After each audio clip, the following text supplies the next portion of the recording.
건강에 뭘 좀 아는 사람이라면 자, 따라해보세요. 하나 둘 셋 넷 건강해져라 건강해져라 건강해져라 건강해져라 가족 건강에도 부모님 선물도 건강종합몰 정관장몰. 텍스토머 정품을 꼭 확인하세요. 우리 집 방충망 바꿨어요. 미세벌레 덤벼봐 먼지 모두 덤벼봐 촘촘해서 촘촘만 방충망은 촘촘만 예쁘고 통풍까지 좋아요. 방충망은 촘촘만 주식회사 텍스토머. 텍스토머 정품을 꼭 확인하세요. 우리 집 방충망 바꿨어요. 미세벌레 덤벼봐 먼지 모두 덤벼봐 촘촘해서 촘촘만 방충망은 촘촘만 예쁘고 통풍까지 좋아요. 방충망은 촘촘만 주식회사 텍스토머.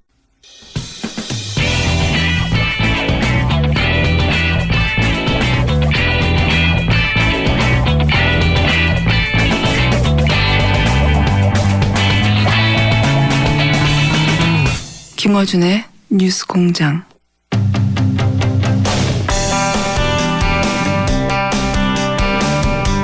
중국과 인도 양국의 국경 분쟁이 연일 국제면을 장식하고 있습니다. 세계적 뉴스인데요.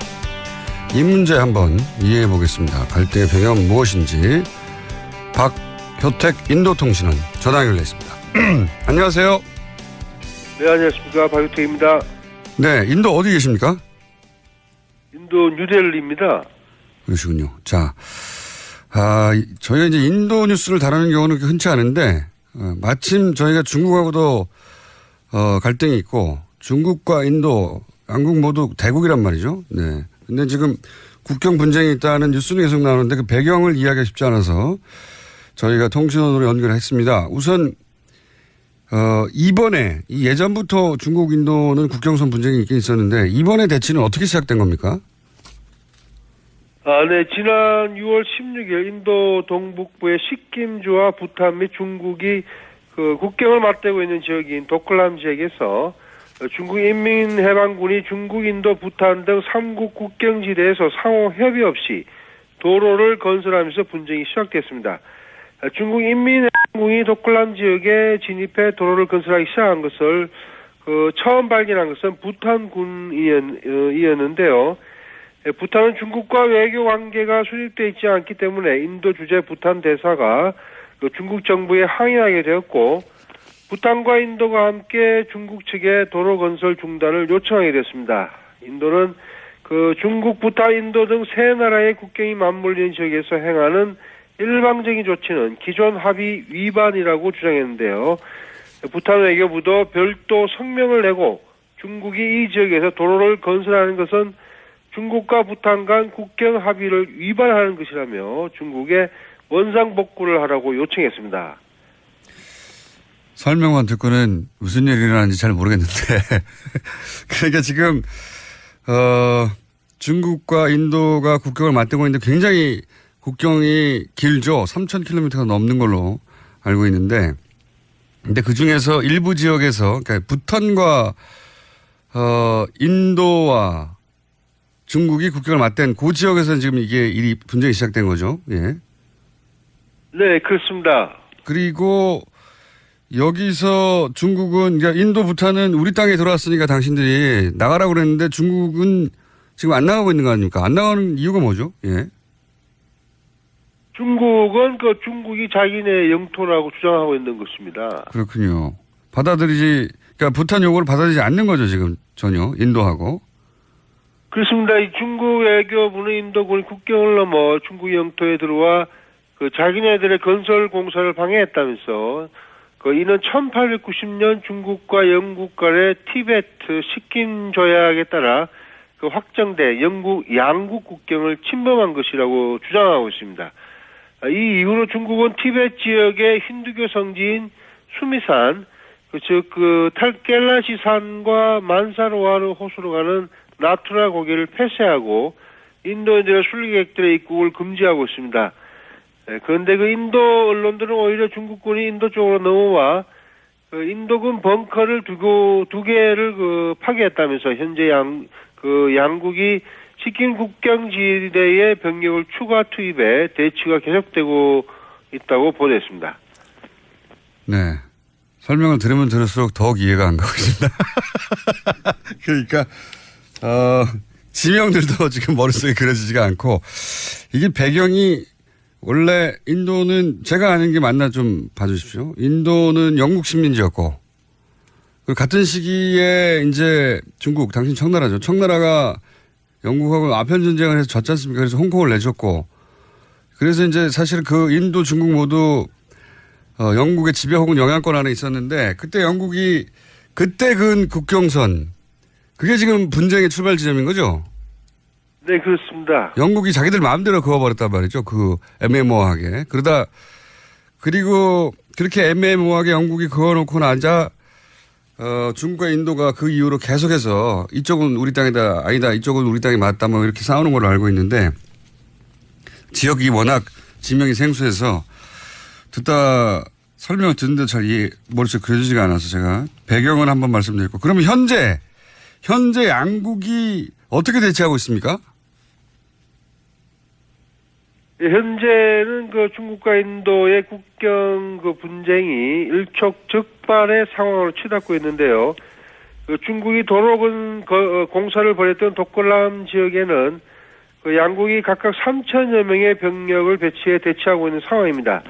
그런데 인도군은 이 지역 후방에서 병력 20만 명을 전개해 그 중국과 대치할 뿐만 아니라 인도군은 분쟁 지역에 육군 8개 사단과 전투기 100여 대를 배치했습니다. 주변 지역에 배치된 민병대까지 합하면 병력은 약 20만 명 이상에 달하는 것으로 알려졌는데요. 이 외에도 인도군은 충분한 보급부대도 전개시켜 중국과의 장기전에도 충분한 태세를 갖추고 있는 것으로 알려졌습니다. 그런데 중국 역시 인도군의 대응에 이 지역에서 대치하는 가운데 중국군은 해발 5,000m 고지대에 칭하이 티벳 고원에서 신형 전차 등을 동원해 인도를 겨냥해 무력 시위를 하는 대규모 실사격 훈련을 벌였습니다.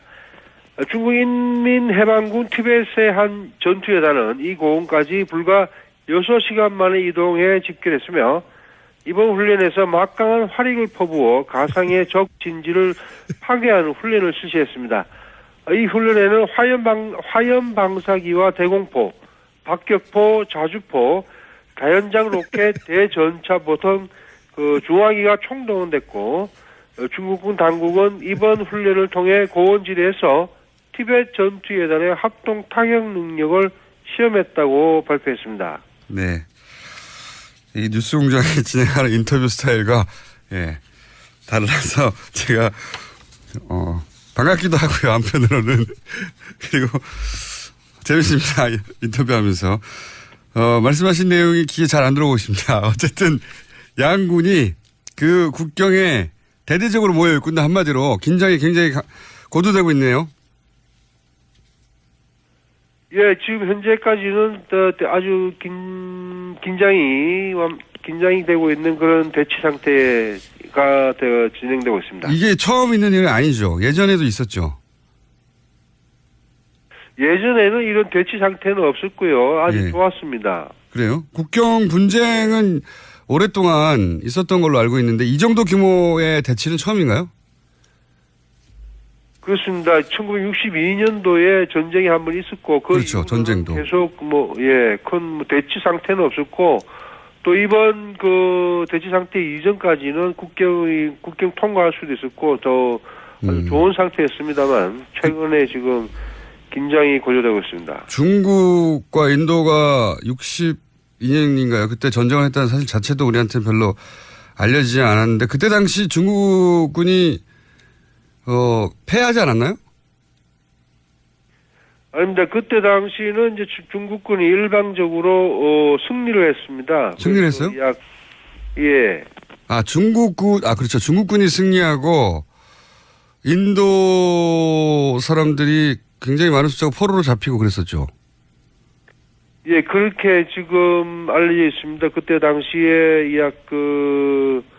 인도는 대규모 병력을 투입했던 중국군에게 대패하면서 절반 인도군의 절반 이상이 죽거나 부상당하고 4천여 명이 그 포로로 잡히는 등의 수모를 겪고 또 중국은 일방적으로 자기네들이 이 전쟁에서 승리했다고 선언하고 돌아갔습니다.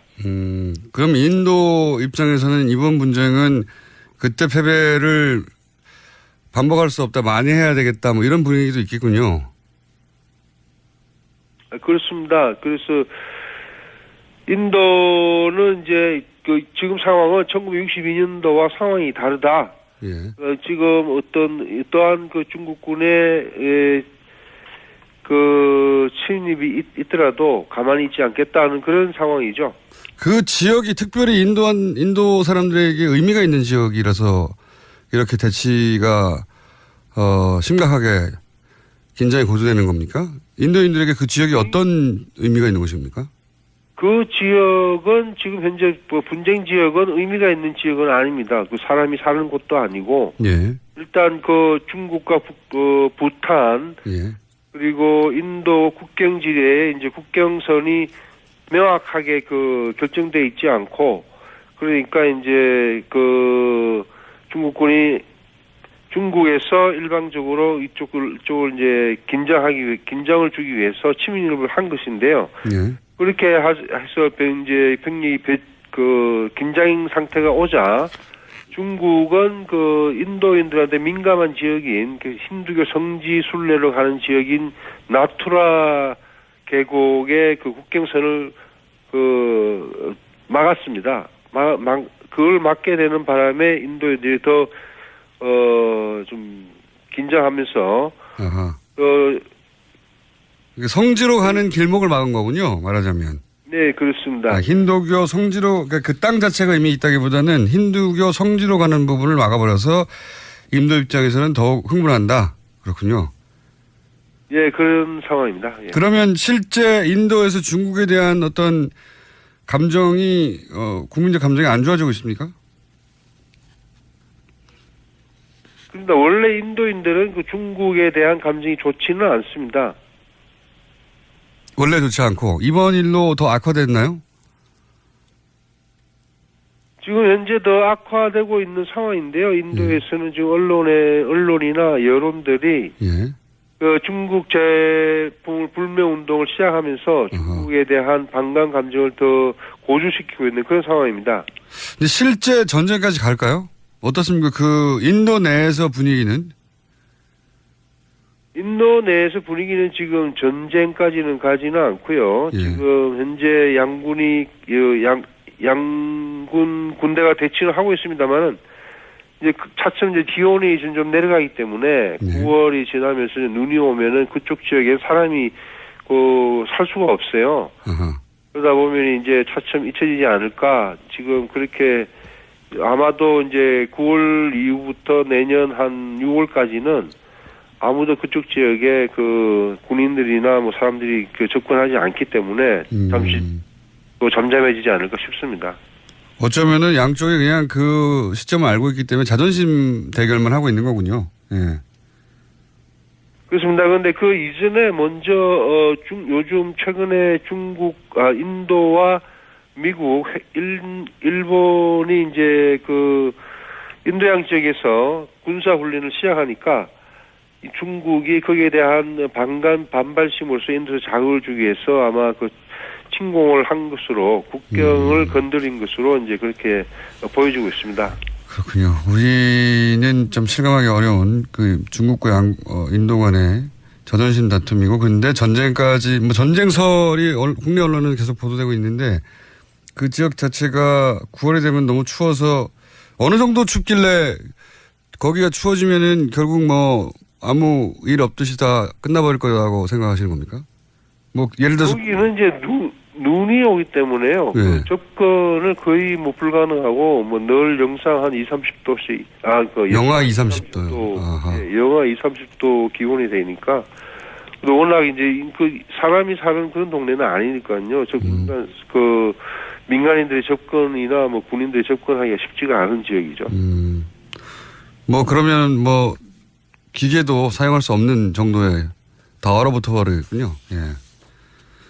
네, 그죠. 눈이 너무 많으니까 접근 자체가 하니까. 알겠습니다. 전쟁까지는 안 갈 것 같고 지금은 자존심 다툼이고 이 역사는 오래됐다. 오늘 여기까지 하고요. 시간이 짧아서 죄송한데 오늘 인터뷰 아주 재밌어서 다음에 다시 한번 연결하겠습니다. 오늘 말씀 감사합니다. 네, 네, 감사합니다. 뉴델리였습니다. 네, 뉴델리에서 박효택 인도통신원이었는데요. 저희가 앞으로 세계 통신원들과 자주 인터뷰를 해야 될 것 같습니다. 그리고 현지 시간이 새벽 4시다 보니까 예, 저희가 무리하게 인터뷰를 해서 제가 혀가 꼬이듯이 다소 아직 컨디션이 안 풀린 상태에서 인터뷰를 진행한 것 같습니다. 자, 여기까지 하겠습니다. 오빠, 우리 어디 가는 거야? 정수 가지. 와, 우리 말 타러 가는 거야? 그렇게 좋아? 고민하지 말고 장수로 오세요. 온 가족이 즐기는 승마 체험과 국내 최대 규모의 말역사 체험관 등 장수에는 정말 볼 것, 누릴 것들이 넘쳐난답니다. 말의 심장 소리를 직접 느껴보는 장수에서의 하룬 여행. 장수는 항상 가까이 있습니다. 주말 여행은 장수로. 승마 체험 예약은 063-350-5486.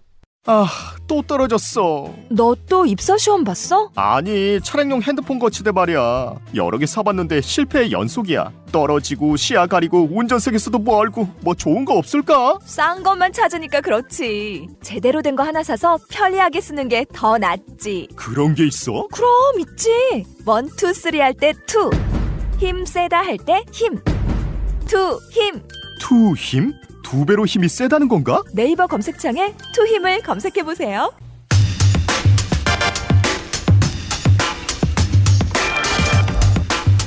자, 오늘은 아무 별명 없이 그냥 불러드리겠습니다. 섭섭하실 겁니다. 양지열 변호사님 나오셨습니다. 이제 전략을 바꾸셨군요. 예. 별명을 부르면 발끈하니까 아예 안 부르는. 귀찮아서 그런 거예요. 귀찮아서. 날도 덥고. 별명 부르는 것도 귀찮아서. 아이고, 알겠습니다.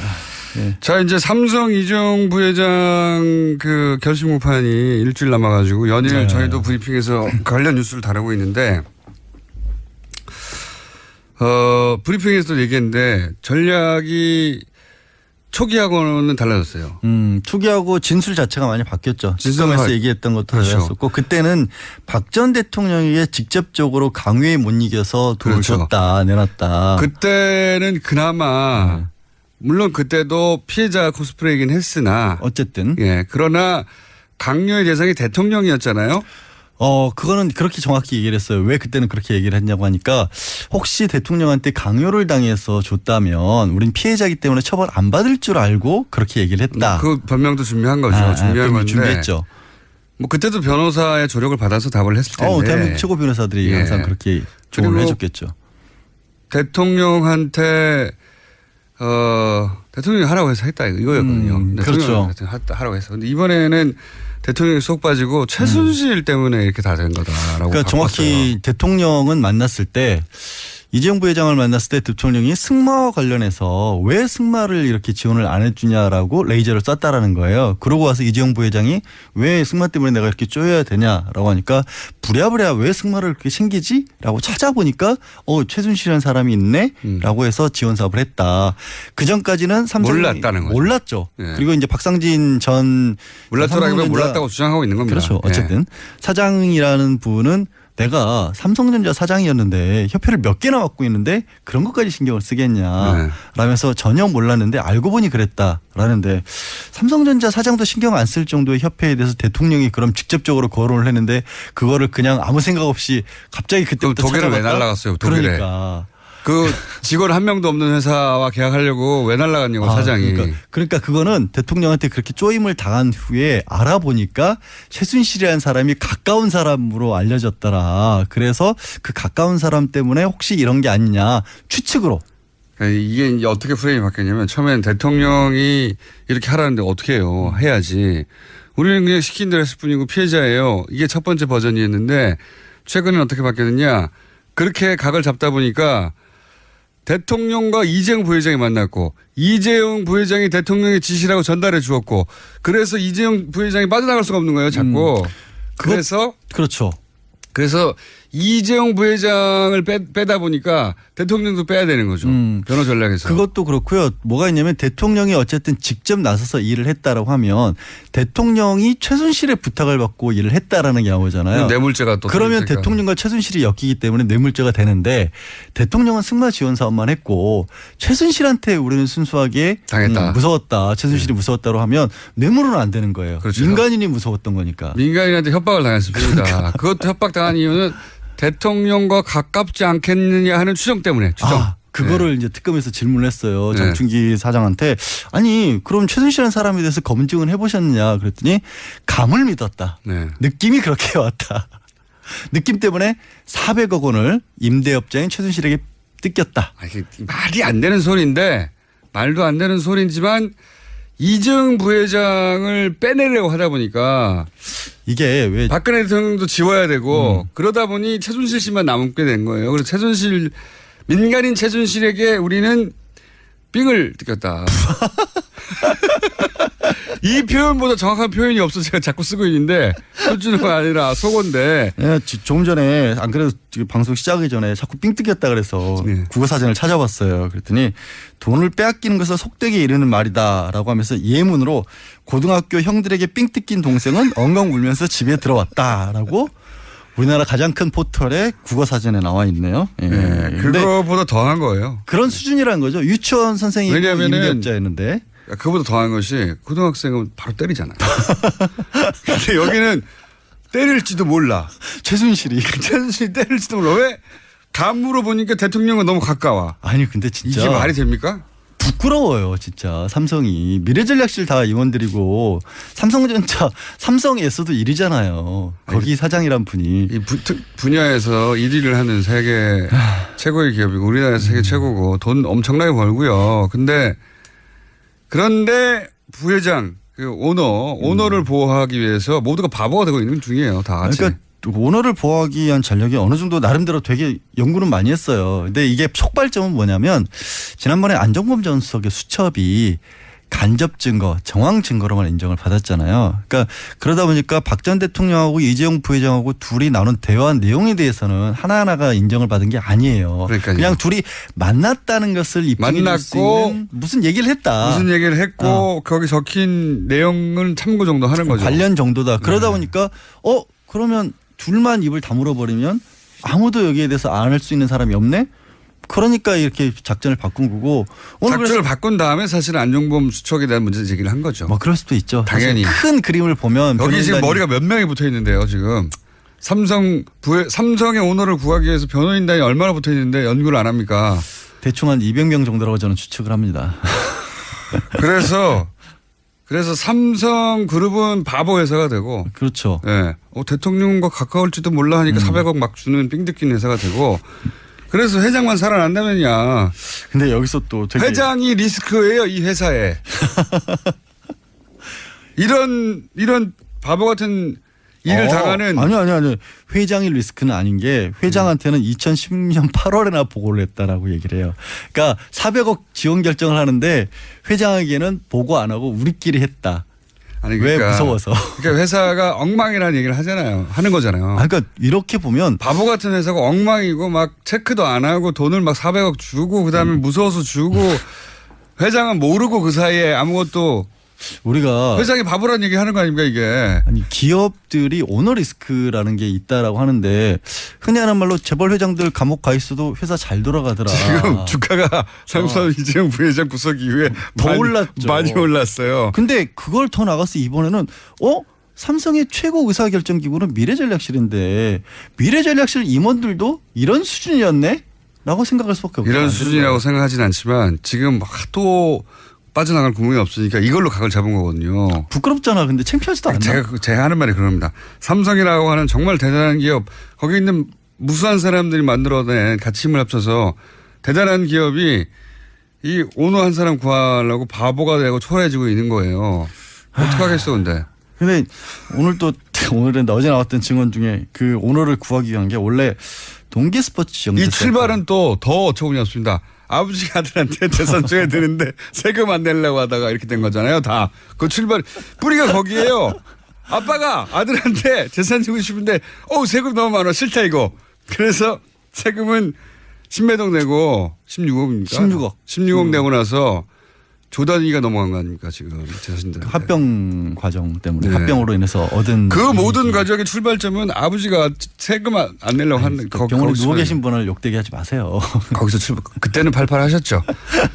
그것 때문에 다 벌어진 일입니다 이게. 근데 그게 또 재밌는 게 그것 때문에 벌어진 일이라고 하시니까 이게 문제가 되고 있는 건 사실 이재용 부회장이 받고 있는 혐의 중에서 가장 법적으로 무거운 혐의는 횡령이거든요. 네. 그러니까 뇌물 공여는 국정농단 사체 전체를 놓고 보면 중요하지만 사실 이재용 개인을 놓고 보면 이게 법정형이 얼마 안 높아요. 5년 이하기 때문에 이건 네. 집행유예로도 가능한데 문제는 지금 그렇게 최순실에게 지원을 하기 위한 돈을 회사 돈을 빼돌렸었다. 그러니까 그렇죠. 자기 이익을 보기 위해서 400억 원 가량. 근데 몰랐대잖아요. 몰랐대. 왜 또 표를 주고 들어주고 40원입니까? 뭐 근데 그게 400억을 줬는데 그게 드러난 것만. 양날의 칼이 된 거예요. 처음에는 저는 이거를 썼다는 것 때문에 이게 이재용 부회장이 굉장히 불리하게 작용할 것 같다. 왜 그 400억을 그냥 자기 돈으로 모르게 줘버리면 될 거를 회사 돈을 동원을 해가지고 그것도 아깝잖아요. 자기 주문해서 나가려면 400억이 아니 아깝잖아요. 돈이 얼마나 많은 사람인데 400억 아까운 아니, 거예요. 우리한테는 아깝지만 네, 그것도 아까운 겁니다. 조단위가 있으신 분이 부자들 돈 쓰는 거 보세요. 그런 거 아까워해요. 어떻게든 예, 빠져나가려고 하지. 하여튼 그러니까 그게 문제가 될 줄 알았는데 막상 이렇게 전략을 짜놓고 보니까 이게 맞아 떨어지는 거예요. 나는 몰랐다는 말을 할 수 있게끔 회사 돈을 가져다 쓴 거가 될 수가 있는 거예요. 그게 정말로 내가 알았으면 이재용 부회장 개인 주머니에서 나왔다면 글자 그대로 부인할 수가 없는데 회사 돈을 쓴 거고 회사 돈을 쓴 거는 부하 직원들이 알아서 썼다. 알았어. 400억 정도는 뭐 알아서 쓴다. 그러니까 예. 우리 미래전략실이기 때문에. 미래전략실이기 때문에 400억 정도는 대통령과 친해? 그러면 줘야지. 이렇게 됐다는 거 아닙니까? 대통령과 친한데 우리에 대해서 나쁘게 말하면 어떡해. 아이고 큰일 났네. 그러니까 그게 지금까지. 그래도 사장이 직접 날아갔다는 거 아닙니까? 아유, 직접 날아갔죠. 전직 삼성전자 사장이 직접 그리고 들어와서 생긴 지 얼마 되지도 않는 회사에 직원도 없는 회사에 페이퍼 컴퍼니에 가서 예. 우리가 어디 회사 주인이 누군지도 몰랐다는 거 아니에요? 자기들 주장으로는. 독일 호텔 가서 노승일 부장이랑 기념사진 찍었잖아요. 업무 제휴 협정책이라고. 아니 근데 몰랐다는 거 아닙니까? 최순실과 관련이 있는 회사라고는 전혀 생각해 보지 않았다고. 이것도 앞뒤가 안 맞아요. 최순실이 무서워서 돈을 줬다고 그랬는데 그 돈을 준 회사는 최순실과 아무 관련이 없다고 생각한다는 게 말이 됩니까? 그때 당시에는 회사 등기 임원에 최순실이나 정유라 이름이 안 들어가 있었어요. 아니 그렇긴 한데 제 말은 뭐냐면 최순실 때문에 삥 뜯겼다고 주장하면서 그 돈을 꽂아주는 회사는 최순실과 관련이 없다고 생각했다는 게 말이 되냐고요. 그건 또 승마지원협회라고 알았대요. 이 바보들 정말. 예, 그렇습니다. 근데 이제 이렇게 되면 뭐냐면 조윤선 전 장관이 몰랐다라 빠져나가. 몰랐다 하나로 돌파한 거거든요. 물론 그 판결에 대한 어떤 지금 문제가 지적이 많긴 한데 전략은 몰랐다 하나로 끝난 거잖아요. 그러니까 이런 거예요. 말씀을 들으시면서 야, 저 두 사람이 저렇게까지 어이없어 할 정도면 법원의 판사가 저 얘기를 믿어줄까? 판사가 바보가 아닌 한? 이라고 생각할 수 있는데 문제는 이거에 이 뇌물과 관련된 사실이라는 걸 입증하는 게 특검의 몫이고 이 사람들의 얘기는 그 말을 흔들어 놓는 거거든요. 이 사람들이 그렇죠. 자기 말을 판사가 꼭 믿어줄 것까지 바라는 게 아니라 우리로서는 이런 사정도 있었다. 의심하게 만드는 그러니까 합리적인 의심의 여지가 없을 정도로까지 입증이 돼야 되는데 그거를 흔들어 놓는 말을 자꾸 하고 있는 건 거예요. 만약에 이재용 부회장이 여기서 뇌물죄 부분 무죄를 받고 그럼 남은 건 뭐 있어요. 사실 집행유예가 될 가능성이 높아요. 이미 6개월이나 있었고. 그거는 법 국가배상 청구해야죠. 억울한 사람 가둬놨으니까. 일당으로 청구해요. 그러니까 제 말은 이재용 부회장이 이 정도 되면 그래서 만약에 뇌물죄 부분을 무죄가 됐다. 그러면 아무것도 없어요. 없어요. 아무것도 없으니까 없죠. 나온단 말이죠. 왜냐하면 횡령도 결국에는 뇌물죄 때문에 횡령을 했다라는 거 회사 돈을 빼돌렸다는 거고. 모든데 몰랐다고 그다음에 청문회 위증 같은 경우도 최순실을 몰랐다는 게 위증이라는 청문회 건데. 위증으로는 조윤선 장관이 이미 집행유예였고. 집행유예로 나왔잖아요. 그러니까 위증도 안 돼요. 왜냐하면 이 말을 맞다고 보면 몰랐다고 한 말이 거짓말이 아닌 게 되기 나온다는 때문에. 거죠. 무조건. 근데 지금 한 가지 관건은 그나마 이제 청와대에서 얼마 전 발견된 문건들에 또 청와대 모 행정관이 이 삼성과 합병과 국민연금과 관련한 보고서를 썼다라는 게 이제 새롭게 나온 건데 그게 증거로 채택이 돼서 어떻게 쓰여질지가 좀 이제 새로운 어떤 관심사가 된 거죠. 만약 이재용 부회장이 풀려나면 삼성은 좋아할 수도 있어요. 자기들끼리는 조금 일부. 그런데 제가 보기에는 장기적으로는 삼성한테도 나쁜 일이라고 봅니다. 저는. 아니 그거는 이제 김상조 공정거래위원장도 그 얘기하셨어요. 이미지로 보자면. 아니, 뭐 이미지도 그렇고 앞으로 삼성이 거듭나려면 두고 얘기할 거거든요. 삼성의 승리이고 대한민국 법질서 사실은 사법부의 패배거든요. 이건 그렇게 밖에 볼 수 없는 사태인데 어떻게 될까요? 거기 전망 하나 던지고 나가십시오 이제. 전망. 내가 두고두고 무슨 빌미를 잡히려고 전망을 던져요. 싫어요. 말씀드렸다시피 청와대에서 발견된 문건이 새롭게 발견된 게 얼마만큼이나 증거로서 효력을 발휘하느냐가 새로운 변수로 떠올랐다 정도만 말씀드리겠습니다. 그러니까 돈이 많아서 이런 겁니다. 돈이 너무 많아서 400억도 아까워했다면서요. 아니 그러니까 돈이 너무 많으니까 이런 일이 벌어지는 거죠. 우리한테는 안 벌어질 일입니다 이게. 이 정도 사건이 연루됐으면 당장에 뭐가 부러운 건가 안 부러운 건가 갑자기 헷갈려지네. 없어서 돈도 조금만 많은 걸로 안 되고요. 어마어마하게 말하면 이렇게 될 수 있어요. 자, 양재 변호사님, 예? 돈 많이 버시고요. 고맙습니다. 네, 감사합니다. 들어가십시오. 예.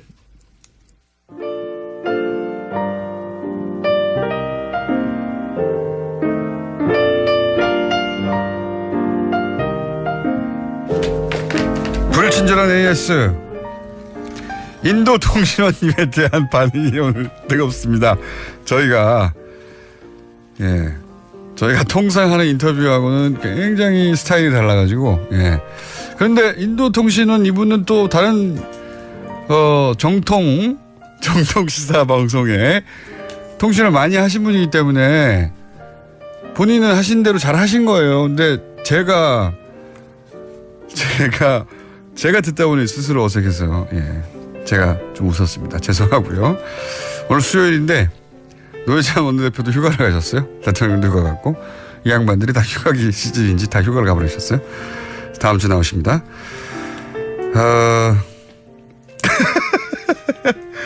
왜 뉴스공장은 가장 가까이서 듣는 사람에게만 관심이 있는가? 어중뛴 거리를 왜 외면하는가? 나는 지금 어중뛴 거리에 있는 행정중심 복합도시 세종시에 쓰고 있다. 좋습니다. 누가 가장 어중뛴가도 하겠습니다. 일단 세종시 어중뛴 도시 후보에 올랐습니다. 네. 본인이 어중뛴다고 생각하시는 분들도 문자를 보내주십시오. 여기까지 하겠습니다.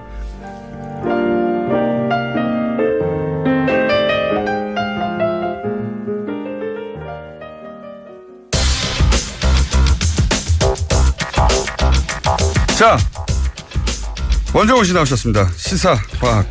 안녕하세요. 네. 그리고 개그까지. 오늘 개그 없습니다. 개그 부담을 좀 내려놓으시는 게 좋겠어요. 왜냐하면 탄핵 때 갑자기 촛불을 끌 수 있냐 없냐 가지고 시작된 거잖아요. 네, 그게 저주였죠. 그게 너무 대박을 치는 바람에 그 부담감을 가져가지고 매주 살이 찌고 있어요. 고민한다고. 네, 공장장님께서 갈구지만 않으시면 좀 난데요. 네. 아니면 또 재미없으면 또 재미없다고 해야 되기 때문에 저는 준비해온 것을. 그래서 이제 재미를 일단 포기하고 네.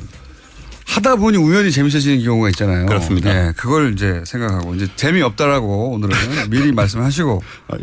이상하게 좀 뭔가 좀 기분이 안 좋은데요. 자, 하십시오. 네, 오늘 과학 얘기를 이제 드리는데요. 네, 오늘은 순수 과학이다. 뭐 그렇다고 할 수 있습니다. 네. 일단 우리 앞에 당면한 두 가지 천문 현상에 대해서 이야기를 좀 해볼게요.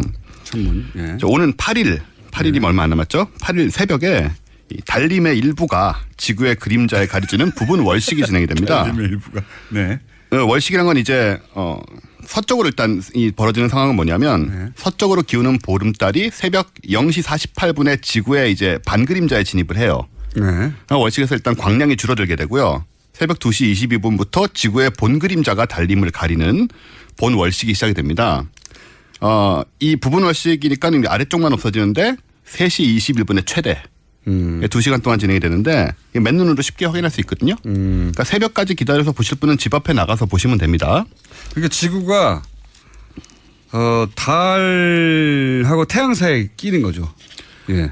그렇죠. 예. 그래서 지구의 그림자가 그렇죠. 이제 달을 가리는 현상인데 태양빛이 오다가 지구에 걸친 다음에 달에 가가지고 그렇습니다. 그러니까 이게 굉장히 무슨 대단한 현상 같이 생각될 수 있는데 네.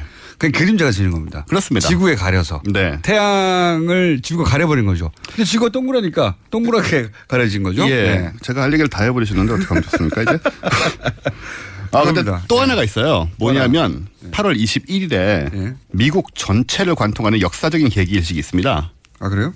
그러니까 이건 이제 해가 달림에 가려서 완전히 없어지는 현상이 계기일식이고요. 네. 미국 사람들이 그래서 이걸 그레이트 아메리칸 토탈 이클립스라고 부르고 있는데 이번에는 거꾸로입니다. 달이 네. 태양을 가려버리는 거죠. 그렇죠. 예. 아까는 지구가 태양 빛을 가려서 달의 그림자가 생기는 것이고 네. 이번에는 달이 일직선에 서가지고 지구하고 태양 사이에 껴서 껴가지고 태양을 가려봐가지고 그렇습니다. 어두워지는 거죠. 네. 네. 뭐 하죠? 저는 이제 아무튼 아니, 요거만 설명한 요거까지는 아닙니다. 전통 과학이 아니잖아요. 그냥 네. 상식. 아니 그거 모르시는 분 많아요 생각보다. 아, 그래요? 네, 이 월식하고 일식의 원리를 잘 모르시는 분이 생각보다 많은데. 돌다 보니까 우연히 그렇게 된 거예요. 네, 그렇습니다. 네. 자기들끼리 뺑뺑 돌다 보니까 네. 어느 날 일직선으로 서는데 달이 앞에 서냐 달이 뒤에 서냐. 그렇죠. 예. 달이 뒤에 서면 지구가 가린 거고요. 네. 달이 앞에 서면 달이 가린 거죠. 예. 그래서 월식은 항상 보름 때만 일어나고요. 예. 일식은 항상 금음 때만 일어날 수 있습니다. 자, 거기서부터는 이제 머릿속을 굴리셔야 되는데 그까지 몰라도 돼요. 네네. 어쨌든 그래서 이 그레이트 아메리칸 토탈 이클립스 이게 좀 트럼프스러운 어감은 있지만 실제로 태평양에 면한 미국 서북부 워싱턴주에서 시작해서 미국을 완전히 가로질러서 대서양을 면한 동남쪽의 사우스캐롤라이나로 빠져나가요. 이게 왜 그 중요하냐면 지역에서는 완전히 가려지는군요. 네네. 이게 아침에 이제 계속 일어나는 일인데 이게 왜 중요하냐면 이렇게 접근성이 좋은 큰 땅덩어리에서 일식이 일어나는 일이 흔하지 않습니다. 계기일식이. 그렇군요. 네. 계속 이어서 볼 수 있네요. 그렇죠. 그 지역은. 게다가 여기는 이제 인구도 많고. 나라가 크니까. 그러니까요. 네. 그래서 우리는 잠깐 일어나다 끝나잖아요. 그렇죠. 예. 금방 사라져 버리는데 얘는 이제 계속 볼 수가 있고 그래서 수백만 명이 이때 일식의 선상에서 관람할 것으로 예상이 돼요. 그렇겠네요. 네. 그 정도면. 중요한 거는 제가 바로 그 일식을 보러 간다는 사실입니다. 아, 그래요? 네. 잘 가시고요. 예. 그럼 이제 월식과 일식. 이것 때문에 가는 겁니까? 이것 때문에 가는 겁니다. 물론 가는 김에 이제 라스베가스도 가고 여러 가지 관광과 유흥을 즐길 생각인데요. 예. 주목적은 과학입니다. 주목적은 이게 흔한 일이 아니기 때문에. 그렇습니다. 흔한 일이 아니죠. 이렇게 연속으로 쭉 땅덩어리가 연결돼 있어가지고. 네. 그게 하필이면 태평양 한가운데 보십시오. 못 따라다니잖아요. 실제로 대부분이 그런 식으로 일어나요. 왜냐하면 바다가 지구의 3분의 2지 않습니까? 그러니까요. 그래서 대부분이 바다에서 일어나고 바다에서 일어나면서 이제 작은 섬들이 중간에 낀 경우에 거기에 보러 많이 갑니다. 그렇죠. 맞습니다. 네. 무슨 섬에 몇 시에 뭐 이러면서 막 굉장히 가기 어려운데. 네, 관광객들 막 가고 네. 부자들. 그렇죠. 네. 근데 이거는 이제 누구나 볼 수 있다. 누구나 볼 수 있다는 점에서 큰 차이가 있죠. 큰 일이네요. 네. 전체 현상을 그런 식으로 관심 있는 사람들이 쭉 따라가면서 볼 수 있다는 건 큰일이에요. 계속 어두워지네요. 따라가면 계속 어두워지는데 그건 너무 힘들지만 네. 어쨌든 간에 아까 말씀하신 대로 부자들이 섬 찾아가지 않고 그러니까 미국에서 그냥 적당한 지역을 가면 이 선상에만 들어가면 시간 맞춰서 가면 볼 수가 있는 거죠. 그거를 처음부터 끝까지 따라다니는 것도 비행기를 타고 가겠다는 사람들이 있습니다. 이런 사람들 돈이 많은 사람들이죠. 자가용 비행기나 뭐 전세기를 타고. 미국은 세스나기나 이런 거는 그런 게 많죠. 그 부자라고 할 수 없는 사람들도 많이 맞습니다. 네. 자가용, 준자가용. 왜냐면 남부에 그 워낙 땅덩이가 넓어서 그 농사 지을 때 네. 비행기를 무슨 트럭 타고 몰더라고요. 예, 그러면서 이제 농약 뿌리고 하는데 네. 어쨌든 이제 이래서 중요한 건데 근데 이제 월식하고 일식 아까 저걸 설명해 주셨잖아요. 원리를. 네. 그 말 그대로 이제 그런 건데요. 근데 사실 월식은 좀 계기 월식은 쉬워요. 왜냐하면 지구 그림자 크잖아요. 네, 지구가 더 크니까. 네, 지구가 훨씬 크니까. 그래서 달이 이 속에 어영부영 들어오기만 하면 걸치는 거죠 어딘가에. 계기 일식이나 계기 월식이나 월식이 일어납니다. 근데 일식은 반대인 것이 달이 작으니까 정확하게 일직선상에 정확하게 일직선상에서 정확하게 태양을 가려야 되기 때문에 훨씬 덜 일어나고. 근데 웃긴 건 뭐냐면 이 보름달, 그러니까 금음달이죠. 금음달이 태양을 정확하게 100% 딱 맞게 덮는다는 사실입니다. 이게 왜 이렇게 되냐 이제 궁금하죠. 그 비례가 중요하겠네요. 정확하게 맞아 떨어져서 완벽하게 가려요. 그 점은 신기합니다. 그 점이 왜 가능하냐면 태양이 달림보다 지름이 400배가 커요. 400배. 근데 달림이 태양을 정확하게 가릴 수 있는 거는 태양보다 400배 지구에 가깝기 때문입니다. 야, 그건 신기합니다. 이게 그냥 우주적 우연이죠, 사실. 그렇겠죠. 근데 당연히. 지구상에서 보기엔 똑같은 크기로 보이는 거예요.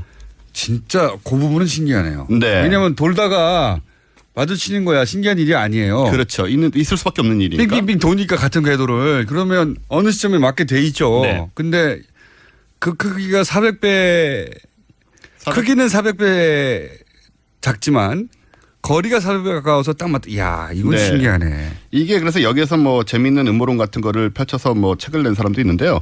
어쨌든 간에 그 무슨 음모론입니까? 예, 그 제가 쓴 달이 인공물이라는 인공물이다. 예.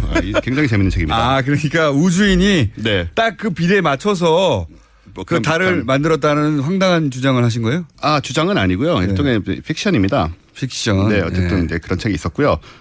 그래서 이제 생각해 보시면 우리 지구 문명에서 음양 개념이라던가 네. 뭐 낮을 다스리는 신과 밤의 여신 이런 식으로 동등한 개념이 나온 거는 달이랑 태양의 크기가 같이 보이기 때문이다라는 건 사실 상당히 문화적으로 신빙성이 있는 주장이에요. 화성의 위성은 지름이 한 20km밖에 안 되거든요. 네. 그게 딱 동그랗지도 않고. 그러니까는 이런 위성이 있었으면 그런 식의 문화가 안 생겼을 수도 있다. 이건 음모론이 아니고, 네 많은 사람들이 생각을 하는 거고요. 달이 적절한 크기였고 적절한 거리에 있어서 일어나는 일이 많죠. 그렇죠. 조수간만의 굉장히 차도 일어나고 네. 굉장히 많습니다. 계절 변화도 일어나고. 네. 네. 물론 조금씩 멀어지고 있기 때문에 아마 꽤 시간이 지나고 나면 개기일식이 어려워질 수도 있습니다. 그러니까 우리가 이제 굉장히 그게 정확하게 맞는 타이밍에 좀 살고 있는 거죠. 그렇겠네요. 물론 이제 시간 타이밍은 뭐 수만 년에 달하는 건데 1분밖에 어쨌든 안 남았습니다. 네네. 1분밖에 안 남았는데 이 문자는 꼭 전해내고 가야 될 것 같아요. 어중뛴 도시 얘기했더니 조치원인데 저는 차에서 라디오를 듣고 있는데 왜 어중뛰냐. 조금만 움직이면 나왔다가 안 나왔다가 합니다. 뭐 읽으시는 거 이해가 되네요. 어중뛴 거 인정. 자 마무리를 하자면요. 네. 어쨌든 이번 기회를 지나고 나면 우리나라에서는 2035년이나 돼야 겨우 고성 북쪽에서만 볼 수 있고 겨우 그다음에 2064년에 함경도 북쪽에서 볼 수 있고 일생 중 볼 수 있는 기회가 많지 않죠. 굉장히 많지 않으니까 사실 일생 중 있다 하더라도 꼭 그 시간에 그걸 맞춰서 보기 거기 가야 되니까. 예. 근데 2064년이면 우리는 공장장님이나 저는 한 100살 가까이 되잖아요.